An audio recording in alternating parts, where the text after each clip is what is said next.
Chapter 1. Luke was the love of my life. Unattainable, untouchable. He was so poor he could barely afford a meal. Moved by pity, I began bringing him luxurious homemade lunches from my family. Every day since freshman year, I delivered his favorite dish, Coca-Cola chicken wings. But he barely noticed me. By senior year, Luke grew even colder. He would casually share the lunches I brought with Grace, the sweet and radiant school beauty, his enthusiasm reserved only for her. He took everything I gave as though he deserved it. I paid his tuition, dressed him in trendy clothes, bought him expensive sneakers, and even surprised him with a limited edition watch for his birthday. At school, everyone envied Luke. They believed he came from wealth, that he was the young master of a prestigious family who never wore the same pair of shoes more than 3 times. I never exposed his lie. Luke's pride was everything to him. Instead, I supported him in secret, even giving him a supplementary credit card so he could spend freely without worry. But then Luke looked me in the eye and said, "Autumn, I don't love you. I never have. I only accepted your kindness to spare your pride. Don't delude yourself into thinking you mean anything to me. My dreams are bigger than you, bigger than your filthy money. Don't taint me with it." Not once had he bought me so much as a trinket, not even with the money from my own card. But he spent lavishly on others. He treated the entire class to extravagant meals. He whisked Grace away on luxurious island vacations. When the card's balance ran low, his attitude would shift entirely. He'd call me, seething, "Autumn, what's with only 50,000 in the account? Are you mocking me? Is this what you call love? How cheap can you be?" Loving Luke was a kind of madness that consumed me. No matter what he demanded, I gave it to him. After graduation, when he decided to start his own company, I begged my father to invest in his dream. I pulled every string I could to help him rise. By 24, Luke was a billionaire CEO, the rising star of our city. And with his newfound success, he turned around and proposed to Grace. For her, he bought a $300 million castle abroad, where they would hold their grand fairy tale wedding. On the day of the wedding, I lost control. I stormed into the ceremony, desperate for answers. "Luke," I cried, "did you ever love me? Even for a moment? If not, why did you let me do all this for you?" Luke's response was cold, cruel, a knife twisting deeper with every word. "Love you? Autumn, don't flatter yourself. You clung to me like a leech. All you ever did was throw money at me. What else could you possibly offer? Every time I took something from you, I felt sick. Your money reeked of pity and superiority. Do you think you're better than me? Grace saved me from that humiliation. She's my salvation. Without her, I'd still be choking on the stench of your so-called love." His voice turned sharp, cutting. "You want to do something meaningful for me? Then get out of my life for good." Before I could react, he shoved me off the rooftop. "If you love me so much, prove it. Die for me. Your death will wipe away every trace of my disgusting past." When I opened my eyes again, I wasn't falling. I was back in a classroom, seated at my desk. Luke stood before me, his familiar scowl etched onto his face. "Autumn," he snapped. "Stop staring at me with those pathetic lovesick eyes. It's revolting. Give me the lunchbox. Grace is waiting." I glanced down at the ornate lunchbox in my hands. It was filled with the dishes I had lovingly prepared, including the Coca-Cola chicken wings he adored. But Luke's sneer deepened. "What are you doing? Grace doesn't like cold food. Hurry up and don't you dare drool on it." For a moment I was silent. Then I took a deep breath, my grip tightening around the lunchbox. "You want to eat?" I said, my voice steady and cutting. "Then buy it yourself." Chapter 2. I couldn't believe it. I had been reborn. And I was back in college, during the very time when that dark love was already flirting with the campus belle, Grace. Blame my old love-blinded self. Such good food wasted on a dog? What a disgrace. At least dogs can be trained to show loyalty. But this heartless dark love? No matter how much he consumed, he remained as rotten as ever. When I told him to buy his own food, Luke's face turned a shade darker. "What did you just say?" "Autumn, I dare you to repeat that." "Oh, I get it. You're just trying to flaunt how expensive your little lunchbox is, aren't you?" His rant was abruptly cut short when he spotted Grace walking toward the door in a cute white dress, her demeanor as sweet and innocent as ever. The anger vanished from his face instantly, replaced by a saccharine smile. "Grace." "Luke, why are you so late today?"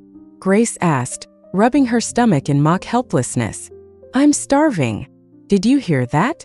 Grace is hungry." Luke whipped back to glare at me, his brows furrowed in frustration. "I don't care what sort of tantrum you're throwing. Don't you know Grace has a sensitive stomach and can't eat too late? Hand it over." "Luke, don't be so harsh," Grace said with a sweet smile, stepping closer. Her tone was gentle, but her eyes flickered with unmistakable sarcasm aimed straight at me. "Autumn is like that, you know? Always so spoiled and impulsive. A little spark and she just blows up. She's a princess after all." Luke sneered, the disdain in his Luke growing stronger. "I think you mean a bratty little princess. All she ever does is show off. It's disgusting." Luke's ego was a fragile thing, easily bruised. He had always resented me giving him money, convinced it was my way of looking down on him. And the fancy lunches I brought for him? In his mind, they were nothing but veiled humiliation for his inability to afford them himself. Grace, she had always played her part perfectly, her subtle barbs disguised as sweetness. I used to be oblivious, going out of my way to please Luke while treating Grace like a trusted confidant. Now, staring at that oh-so-innocent face of hers, I had an overwhelming urge to dump the lunchbox contents right on it. "Don't be mad, Autumn," Grace said with a light laugh. "You know how kind Luke is. He's just worried about my stomach. It's so nice of you to bring lunch every day. Luke, don't get upset, okay? Let's go to the little garden and eat." "All right," Luke said, his face softening into a smile. He reached out, tapping Grace playfully on the nose with all the affection in the world. "You're too soft-hearted, always forgiving people too easily." Then he turned to me, his expression souring once more. "Fine. For Autumn's sake, I'll let this slide. But next time, don't you dare open the lunchbox."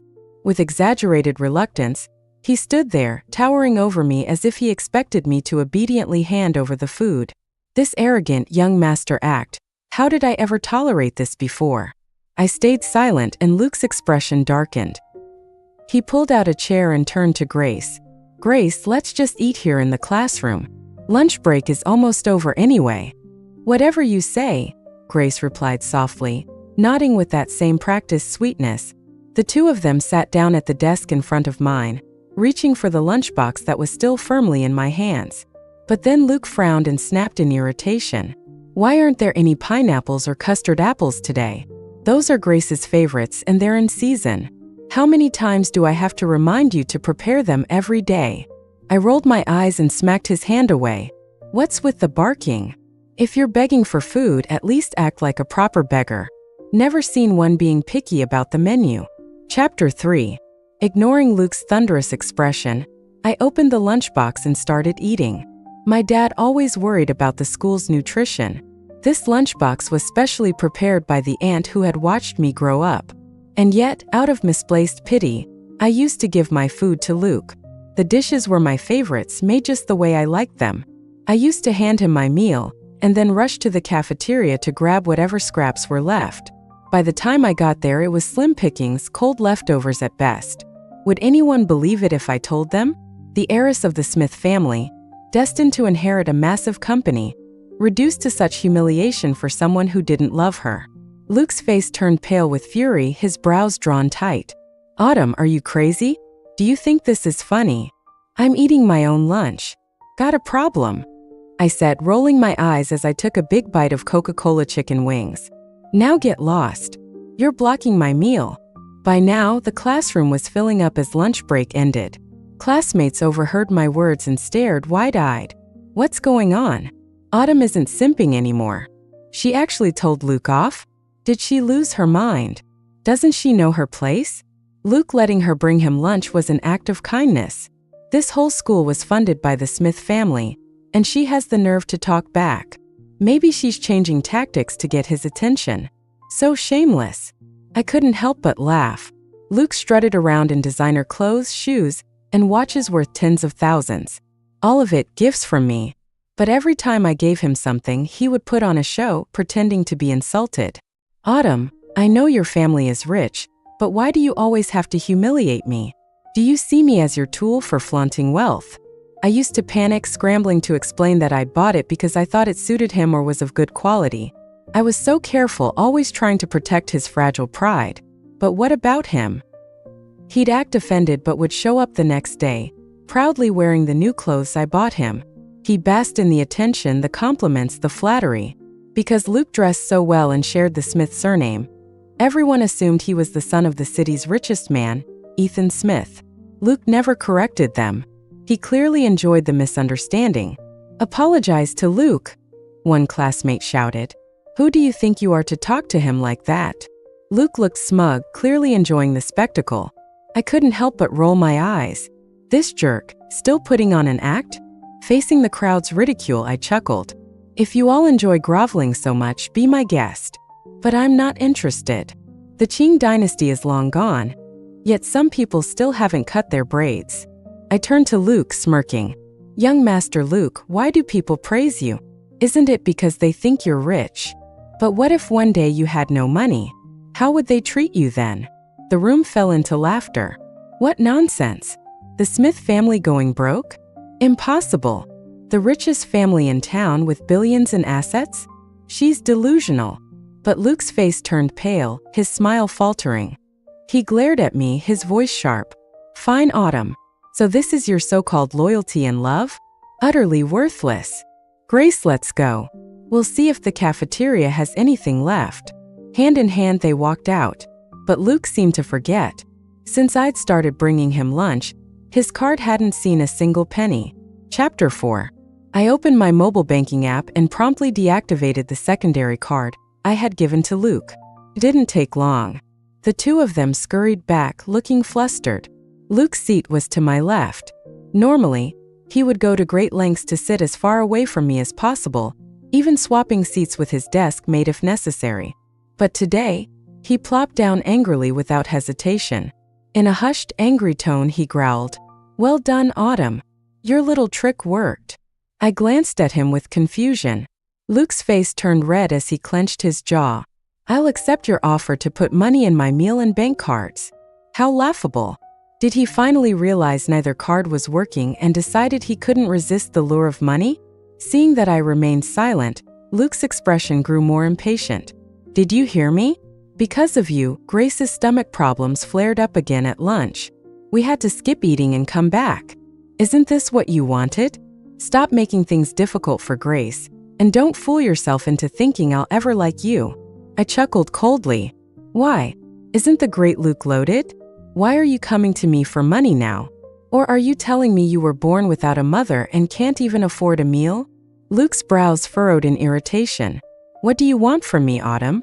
Are you determined to force this on me when you know it's impossible? I'm already compromising here by accepting your money. Isn't that what you wanted? Compromise? What a joke. Does he think compromise means I should spend money on him? Does he take me for an idiot?" I was so furious my temples throbbed. Rolling my eyes dramatically, I snapped, "If your brain's malfunctioning, take some medicine. I wouldn't feed you even if you were a stray dog. If you need money, go ask your mom." "Autumn Guerrero." Luke seethed with anger, but the teacher had already walked into the classroom. He could only spit out one final remark, "Fine. You'll regret treating me this way." Everyone could see my bad attitude toward Luke, but no one took it seriously. They all thought it was just a temporary fit of jealousy. They believed I'd be back tomorrow, chasing after him like a fool. Luke thought so too. He didn't take it seriously at all. After evening self-study, I got into the Maybach waiting for me. Naturally, Luke and Grace started walking toward the car as well.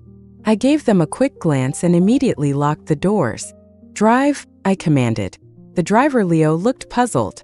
"But Miss, Luke hasn't gotten in yet." "Who's Luke?" I sneered.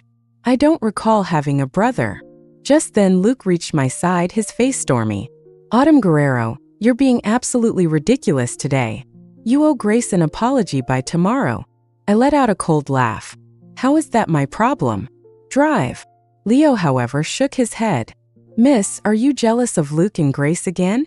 Stop throwing tantrums. Acting like this will only push Luke further away from you. Are you going to drive or not? If you don't drive, you're fired." I yelled angrily. At that moment, Luke tried to open the door, but it wouldn't budge. Autumn, are you done with this nonsense? I admit your tactics are effective, and you've achieved your goal. Starting today, do whatever you want to impress me. I won't stop you. Now open the door. Other students were starting to watch, and even the school beauty was standing beside him. For the first time, I saw panic in Luke's eyes. I stared at him for a moment before snapping. You bark like a dog every day, and my ears are tired of it. From now on, take the school bus if you want a ride. Stop freeloading off me. Drive, Leo. This is your last warning. Chapter 5. But today, Leo insisted on defying me. He refused to start the car. Miss, this is unnecessary. You know as well as I do that Luke is handsome and top of the class. Naturally, lots of girls want to be with him. But acting like this will only drive him further away. Just apologize. If you gift him the Porsche 911 he's been eyeing as a birthday present, he'll forgive you immediately. My expression darkened. In my previous life, I learned the hard way that Leo was Luke's biological brother. Their family was desperate to leech off the Smith family, even changing Luke's last name to match ours. Every chance he got, Leo would sing Luke's praises to me. He constantly pushed the idea that Luke was a once-in-a-lifetime catch, the perfect man. Drive, I said, my voice icy. Or are you challenging me? Don't forget who's in charge of this car. And another thing, I added. If I hear you call him Luke Smith again, don't blame me for what happens next. The Smith family name isn't for just anyone to use. At that, the attention of nearby students intensified.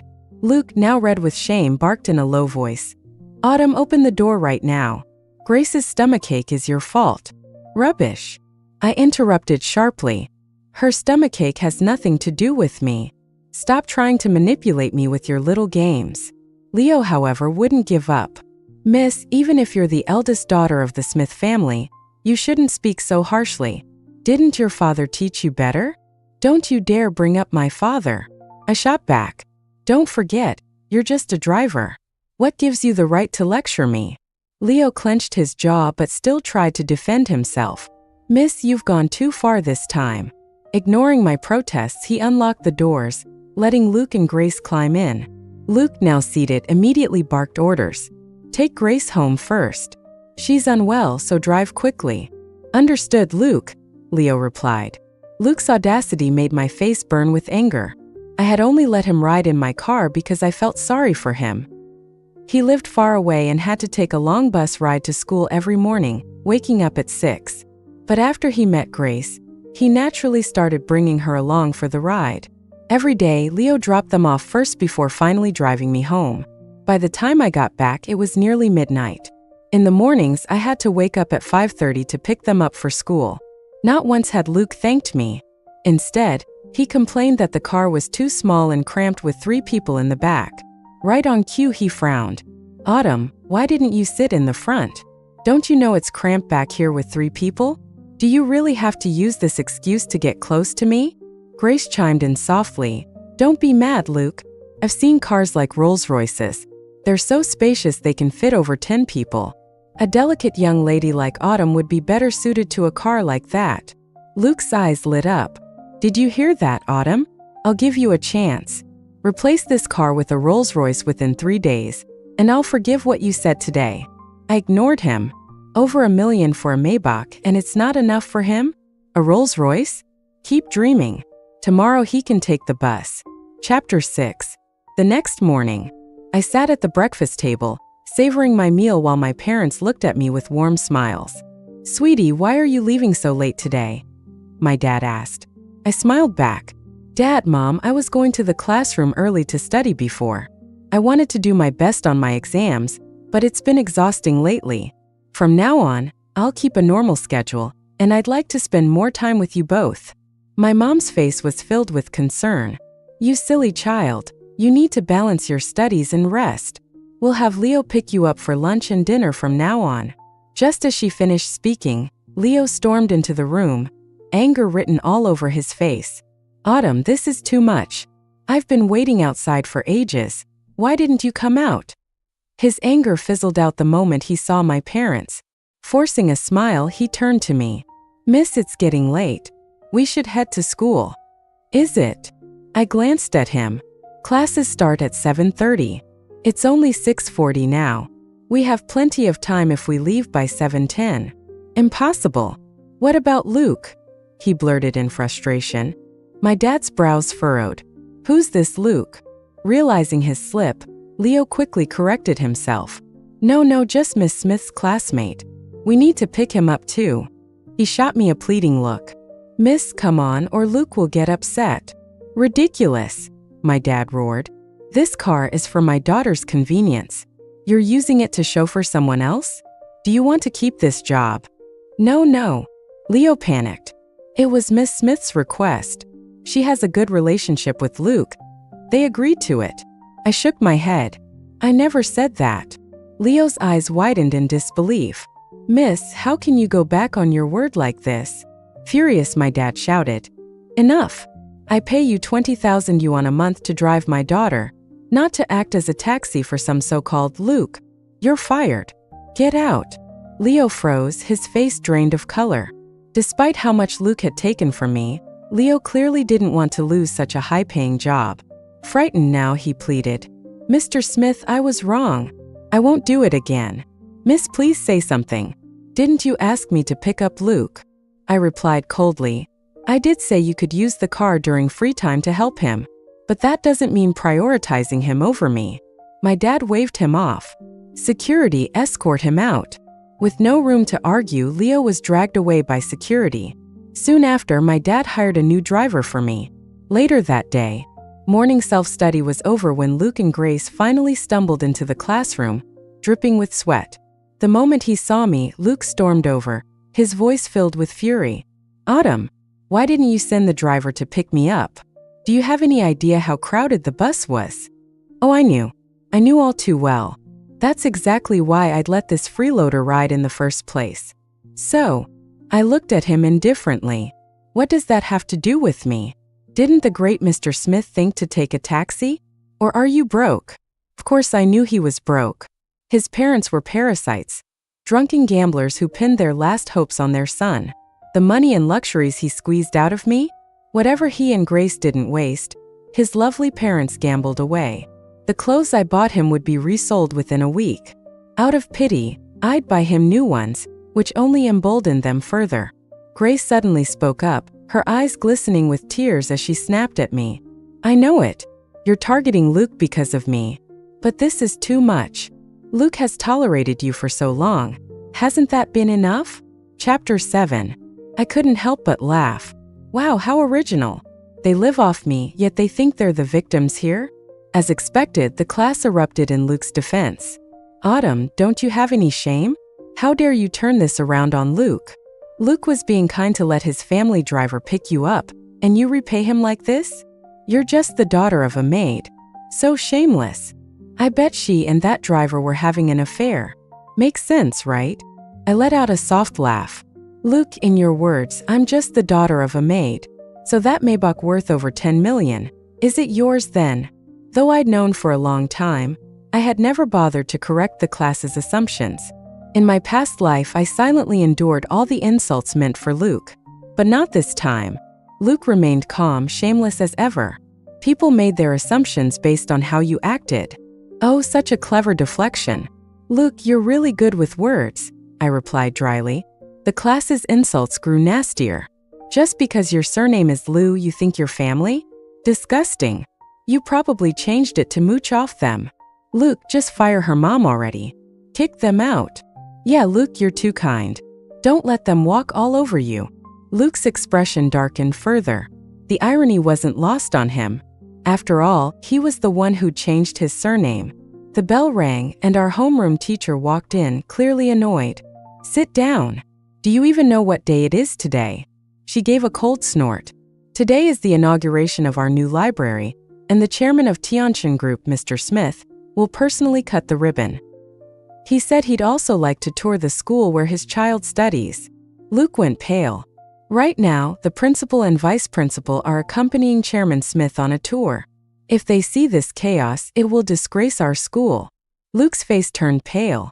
Excited whispers filled the room. Luke, your dad is coming to see you. A chairman of a billion-yuan company visiting our school? Incredible! This is amazing. I never thought I'd get to see the chairman of Tianjin Group in my lifetime. All because of Luke, of course. Of course. Ever since Luke joined, the school has added so many new facilities, even 2 new cafeterias. I laughed coldly. Ever since I joined the school as a freshman, my dad had heavily invested in it to ensure my comfort.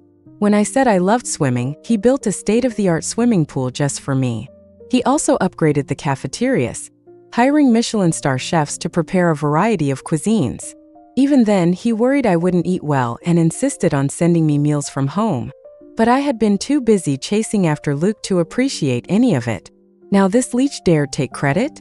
I planned my father's visit today for one reason: to expose Luke's lies. "Congratulations, Mr. Smith," I said with a smirk. "Make sure to greet your father properly." Luke's face turned an even deeper shade of green. What are you up to, Autumn? Is this your doing?" He hissed. Chapter 8. Looking back now, I realized the Smith family's scheming against me had started long ago. It began when I first entered high school. Luke, with his striking looks and excellent grades, quickly became a star at school. He was immensely popular, the kind of person everyone admired. But for some reason, he always made sure to appear wherever I was. His interactions with me were subtle yet deliberate, like he was orchestrating our meetings. At the start, he was incredibly kind and attentive toward me. His brother, Leo, added to this illusion by constantly singing his praises. He'd talk about how there was this brilliant young scholar in our school, making sure I heard it over and over. Eventually, I believed it. I thought Luke was an exceptional person. At 16, caught up in the dreamy haze of adolescence, I let myself fall for him. My feelings deepened quickly, and before long, he occupied my thoughts entirely. I thought Luke was pure and unmaterialistic academic prodigy, but in reality he was cunning, his heart darker than ink. I kept my expression unreadable as I looked at him now. "I don't understand what you're saying, Luke." Surrounded by our classmates, he couldn't directly accuse me. Doing so would expose himself. For a moment, Luke was at a loss for words.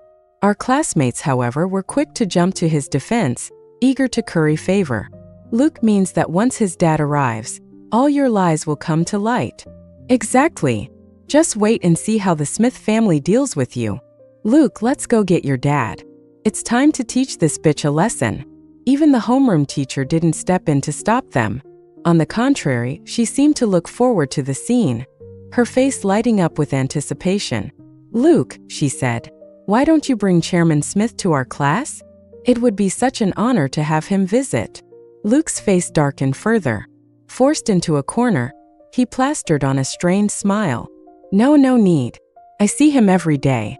There's no reason to bother him now. Besides, he's here for the ribbon-cutting ceremony. I wouldn't want to interrupt his work."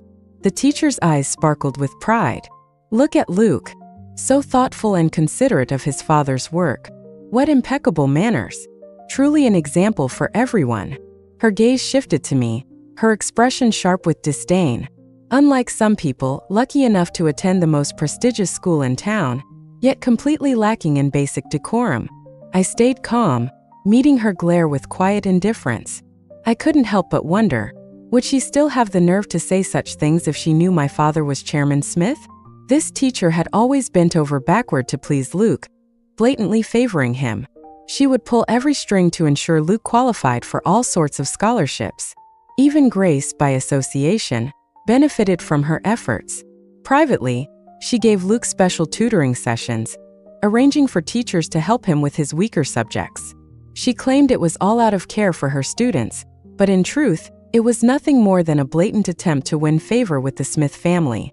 Too bad for her, all that flattery was entirely misplaced. Just then, the dean entered the classroom and whispered something to the teacher. The teacher's face lit up as though she had just won the lottery. She turned back to us, positively glowing. "Chairman Smith just said he won't be touring the teaching building. He doesn't want to disrupt the students' studies. Isn't that thoughtful? Everyone, focus on your learning." She clasped her hands together, her tone practically reverent. No wonder he's such a successful entrepreneur. His consideration for others is truly remarkable. And he also requested for his child to come see him. Luke dear, hurry along now. Her face was filled with affection as she looked at Luke. But Luke was frozen in place, his face an odd mix of panic and dread. I tilted my head, offering him a small, amused smile. Seconds passed, dragging into an excruciating silence. Finally, his face flushed red. Luke slowly stood up. Oh! He shot me a nervous glance, as if trying to gauge what I might do. When I made no move, the color drained from his face entirely. The teacher, however, wasn't done. She turned her sharp gaze on me, her tone biting. And you, Autumn, Chairman Smith specifically requested to see you as well. Chapter 9. The teacher looked at me with disdain. Chairman Smith wants his child in Autumn. Hurry up. I don't know why he wants to see you. I guess my dad said. I want to see my child, Autumn. But the dean and teacher, in their arrogance, twisted his words. In their minds, Luke was Chairman Smith's son, the true young master. Hearing my name, Luke sighed in relief. If he went alone, my dad would question him, and he'd be finished. Though that's exactly what I wanted. I stood up. The classmates openly gossiped. Why does Chairman Smith want to see her? Probably to scold her for stealing the family driver. Autumn always acts high and mighty. I've had enough of her. Maybe he's here to punish her for pretending to be a Lou. Halfway there, Luke clutched his stomach, feigning pain. Teacher, my stomach hurts. You go ahead. I'll catch up. We'll wait for you. The teacher quickly offered. No, you go first. Luke fled. I was speechless. I thought he might have some clever plan to handle this crisis, but he just ran away. At the principal's office door, the teacher glared at me, disgusted. I don't know why Chairman Smith wants to see you, but behave yourself. Don't disgrace our school. Disgusting, do you even know your place? Clinging to Luke. Maybe Chairman Smith is here to scold you for harassing his son. Now everyone knows your shameful behavior. I was speechless. How did I not notice her fawning over the Smith family before? Opening the principal's office door, the teacher immediately put on a smile. Chairman Smith, principal. Luke isn't here yet. Please wait. I brought this troublesome girl, Autumn. This little tramp, always clinging to Luke. Principal, I suggest expelling her. We can't disappoint Chairman Smith. His son is constantly harassed by a maid's daughter. She viciously poked my head. I smirked. I wouldn't be expelled, but this teacher's career was over. Stop! My dad interrupted her. He was furious, stepping forward to protect me. What are you doing? As a teacher, is this how you treat students? Principal's son, your school's management is problematic. My dad's eyes narrowed. A teacher like this? How can I continue investing in this school? Stop all ongoing projects. Principal's son panicked, quickly saying, Chairman Smith, this must be a misunderstanding. The teacher was stunned. She forced a smile. No, it's because this child is too troublesome. She needs discipline. Chairman Smith, you don't need to protect her. My dad's face darkened. My child doesn't need outsiders' discipline. If I don't protect her, who will? Chapter 10. The teacher was shocked. What? Chairman Smith, isn't Luke your son? My dad was furious. What nonsense. I don't know any Luke. I, Lu Changjiang, have only one child, Autumn.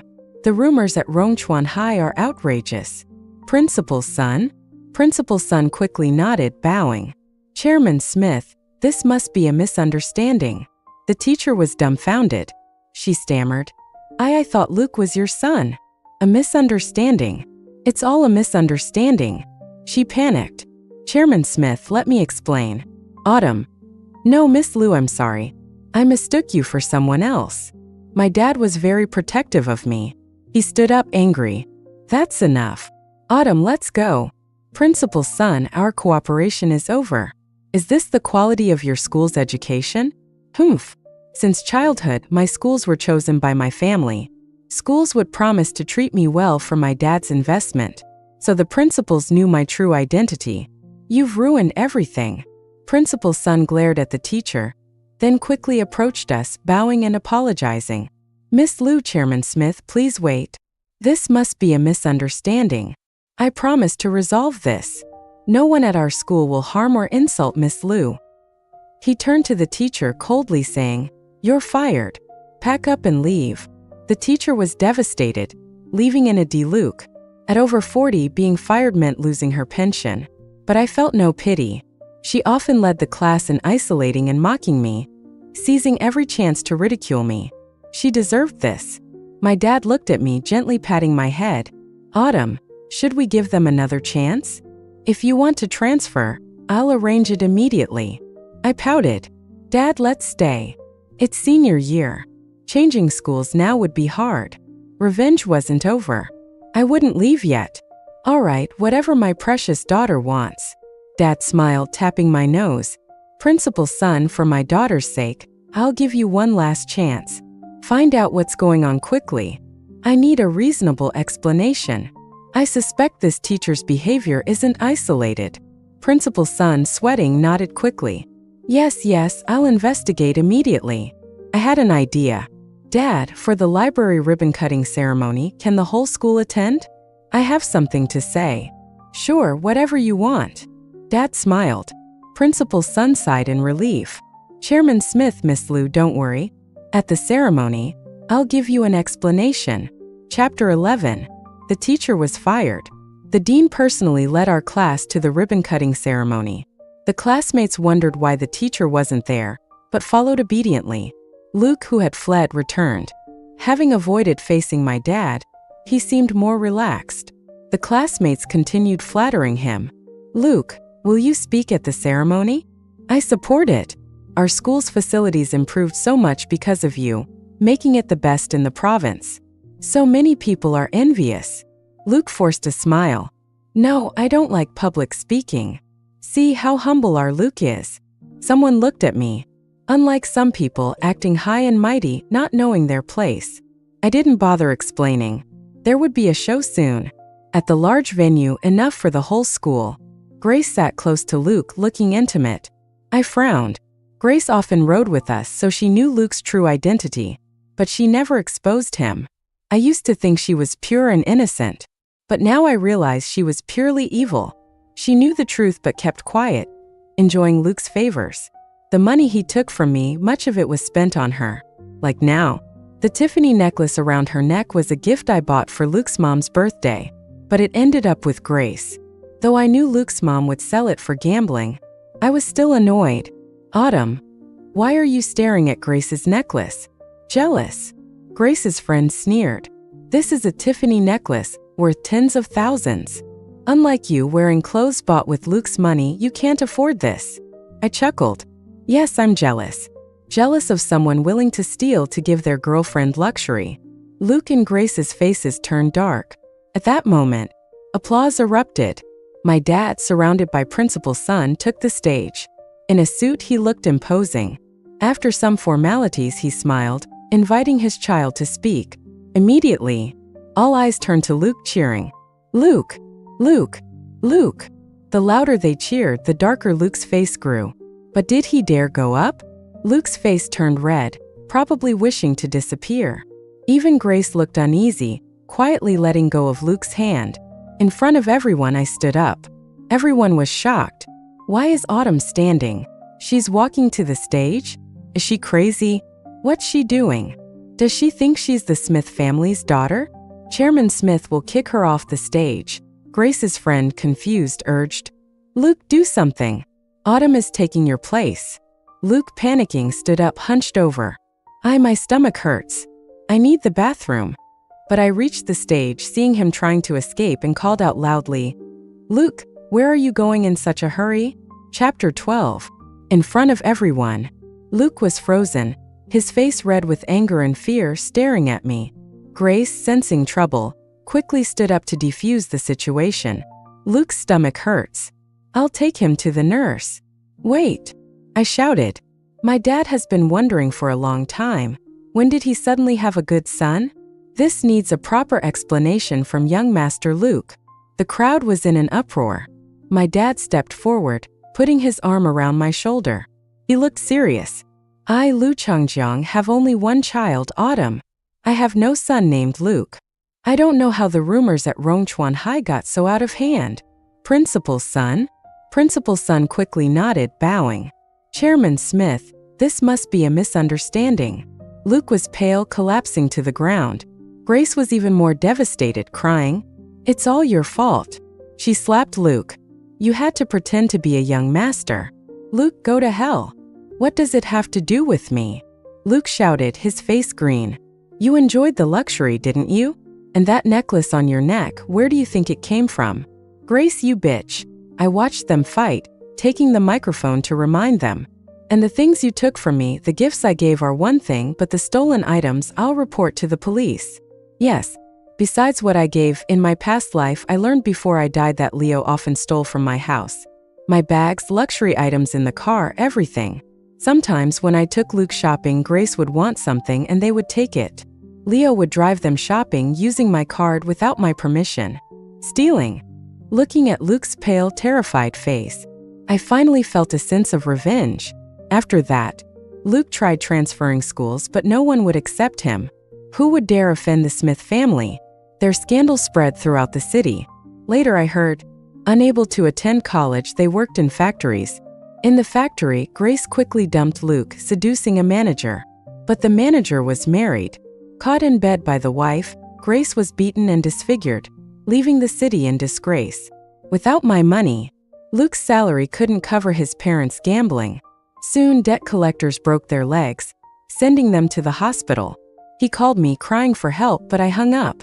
After that, I never heard from him again. As I rode to university, driven by my parents, at a red light, I saw the familiar yet unfamiliar Luke. In rags, drooling, he approached my window, tapping. "Food, food," the driver explained. "Miss Lou." After they left the hospital, still unable to pay, the debt collectors beat them senseless. "I see." I looked away. "Let's go."